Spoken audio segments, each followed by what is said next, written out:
The Long Riders 1980.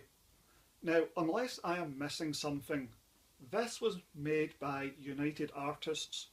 It is a western and it's filmed or released in 1980, and it also features men in suits and bowler hats in one or two scenes. Does that not remind you of something? Does that not remind you of Heaven's Gate?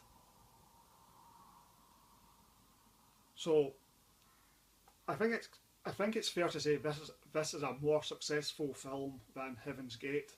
Now, I watched, I think, about the first 45 minutes of Heaven's Gate many years ago and thought it was the most tedious nothing of a film. So this is better than Heaven's Gate.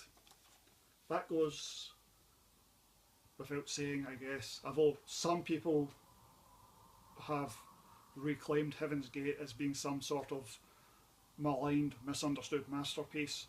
I have seen and heard nothing about Heaven's Gate to suggest that it is a watchable film. Anyway, the big gimmick on this movie is that there's 4 sets of brothers who have been cast.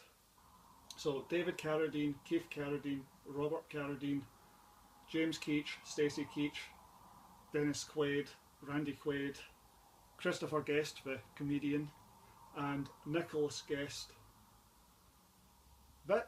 This stunt casting, this gimmick is really more of a marketing thing. The actual movie itself doesn't really benefit in any significant way by having all these brothers.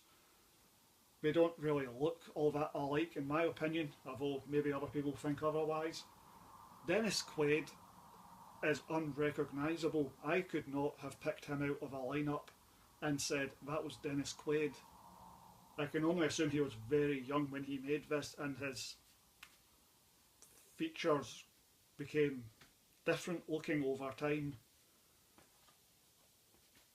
It's a solid, decent, unremarkable western by Walter Hill, who has a history of making unremarkable, decent, okay movies. And it's, if you like westerns, if you enjoy westerns, then honestly this is as good a viewing experience as any, I guess. But the thing doesn't really add up to much. It's very okay. It feels very much like a 70s movie, but it has moments of extreme slow motion violence which feel like they have come in from an 80s action movie, which they are just slightly too over the top to keep within the tone of the rest of the movie, in my opinion. I just think the slow motion's just a smidge over the top.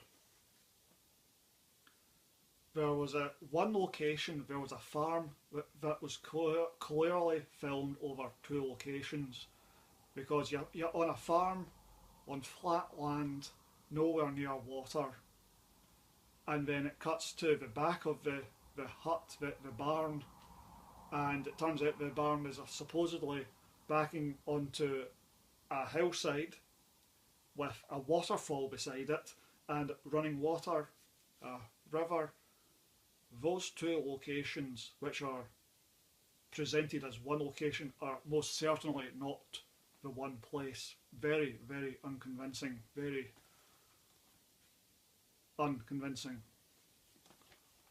So the movie's fine, but it's something I cannot get excited about. I would give it 5 out of 10. It held my attention throughout. I will say that much for it at the very least.